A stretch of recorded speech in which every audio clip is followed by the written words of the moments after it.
వీటన్నిటితో పాటు పాపం ఈ మధ్య బాలినేని శ్రీనివాసరెడ్డి గారు మాట్లాడాడని చెప్పి ఆయనతో ఒక పెద్ద అంశం వేశారు. పాపం బాలినేని శ్రీనివాసరెడ్డి గారు మా అందరికీ మిత్రుడే, మాతో పాటు కలిసి పనిచేసినటువంటి జగన్మోహన్ రెడ్డి గారి వల్ల ఎమ్మెల్యే అయ్యాడు, జగన్మోహన్ రెడ్డి గారి వల్ల మంత్రి అయ్యాడు.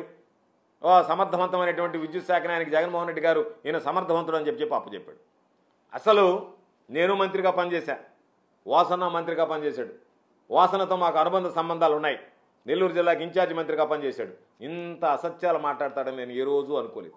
ఏదైనా చంద్రబాబు నాయుడు పవన్ కళ్యాణ్ దగ్గర మెహర్బానీ కావాలంటే నువ్వు వెళ్ళేదన్నా మాట్లాడచ్చు, కానీ జగన్మోహన్ రెడ్డి గారి మీద మాట్లాడడానికి, ఆ ప్రభుత్వాన్ని గురించి విమర్శించడానికి, ఆ ప్రభుత్వంలో బాధ్యతాయుతంగా పనిచేసినటువంటి వ్యక్తిగా నీకు మనసు ఎట్లా ఒప్పిందో నాకు అర్థం కావడం లేదు.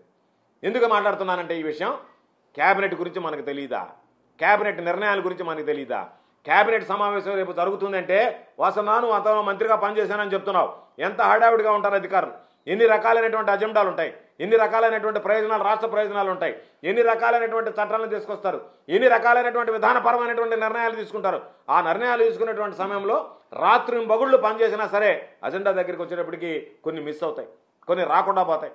జగన్మోహన్ రెడ్డి గారి దగ్గర బహుశా నువ్వు ఉన్నప్పుడే నేను మంత్రిగా లేను, నేను లేనప్పుడు నువ్వు మంత్రిగా ఉన్నావు కాబట్టి ఎన్ని సందర్భాలలో మేము అయ్యా ఇది మాకు అవసరము అని అంటే పాపం జగన్మోహన్ రెడ్డి గారు ఆ అవసరాన్ని దృష్టిలో ఉంచుకొని టేబుల్ అజెండా కింద అందరిని అడిగి ఏమయ్యా ఇదిగో ఈ మంత్రి అడుగుతున్నాడు, ఆయన నియోజకవర్గానికి, ఆయన జిల్లాకు సంబంధించినటువంటి లేకపోతే ఆయన శాఖకు సంబంధించినటువంటి సమస్య, దీన్ని పరిష్కరించడానికి మనం టేబుల్ అజెండా కింద తీసుకొని మాట్లాడడానికి మీకు ఏదైనా అభ్యంతరం ఉందంటే అభ్యంతరం లేదు అని చెప్పి లేదా ఏదైనా అభ్యంతరం ఉంటే దాన్ని డిఫర్ చేసి మళ్ళీ వచ్చే మీటింగ్లో మాట్లాడడం చెప్పి ఎన్ని సందర్భాలలో మనం నిర్ణయాలు తీసుకోలేదు.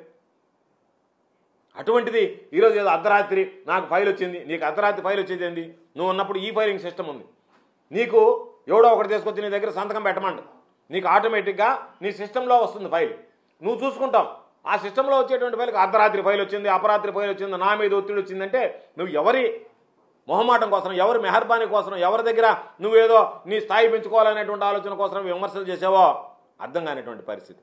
నువ్వు దయచేసి ఎప్పుడైనా సరే పార్టీని వదిలిపోయావు అనేటువంటిది బాగుంటుంది, కానీ ప్రభుత్వం మీద నువ్వేదైతే మంత్రిగా పనిచేసావో ఆ ప్రభుత్వం మీద, ఎవరైతే నీకు అవకాశం ఇచ్చారో ఆ నాయకుడు జగన్మోహన్ రెడ్డి గారి మీద నీకున్నటువంటి అవకాశాలు ఏందో తెలియదు, నువ్వు ఏ ప్రయోజనాలు ఆశిస్తున్నావో తెలియదు. ఆ ప్రయోజనాలు ఆశించి నువ్వు పనిచేయడంలో తప్పలేదు, కానీ ఆ ప్రయోజనాలు ఆశించి ఆ ప్రభుత్వం మీద, జగన్మోహన్ రెడ్డి గారి లాంటి నాయకుడి మీద బురద చల్లడం అనేటువంటిది నీకు తగదు అనేటువంటిది ఈ సందర్భంగా తెలియజేస్తున్నాను. ఎందుకు చెప్తున్నానంటే ఈరోజు ఈ జిల్లాకు సంబంధించే తెలుగు ప్రాచీన విశిష్ట అధ్యయన కేంద్రం ఈరోజు సర్వేపల్లిలో ఉంది. దానిని నేను క్యాబినెట్ మంత్రిగా పోయినటువంటి తొలి సమావేశంలో వచ్చింది. నాకు వచ్చి చెప్పారు అధికారులు, సార్ సమావేశంలోకి వస్తుంది, మీరు ఒక్కసారి దాన్ని త్రూ చేయించండి అని. వెళ్ళి కూర్చుంటే ₹1 కోటి కట్టమని చెప్పారు, 1,05,00,000 అనుకుంటా, 5 ఎకరాలకు సంబంధించి. ఆ రోజు చెప్పాం, వాళ్ళు వచ్చేసిన తర్వాత అయిపోయిన తర్వాత జీవో వచ్చింది, వాళ్ళు వచ్చి మాకు ₹1 కూడా ఇవ్వమంటున్నారు కేంద్ర ప్రభుత్వం, మేము ఓన్లీ మీకు కట్టడానికి ఇస్తాం తప్ప మేము భూమికి ఇవ్వమంటున్నారని చెప్పారు. ముఖ్యమంత్రి గారి దగ్గరికి వెళ్ళి చెప్పారు, సార్ ఇది పరిస్థితి అని. పాప ఆయన వెంటనే టేబుల్ అజెండా కింద తీసుకొని దాన్ని పెట్టండి అని చెప్పి ఈరోజు 5 ఎకరాలు ఉచితంగా ఇచ్చాడు. ఎన్ని నిర్ణయాలు మంత్రులు ఆ ప్రాంత ప్రయోజనాల కోసం అడిగితే వెంటనే స్పందించి దానికి అనుగుణంగా పనిచేసినటువంటి సందర్భాలు లేవు.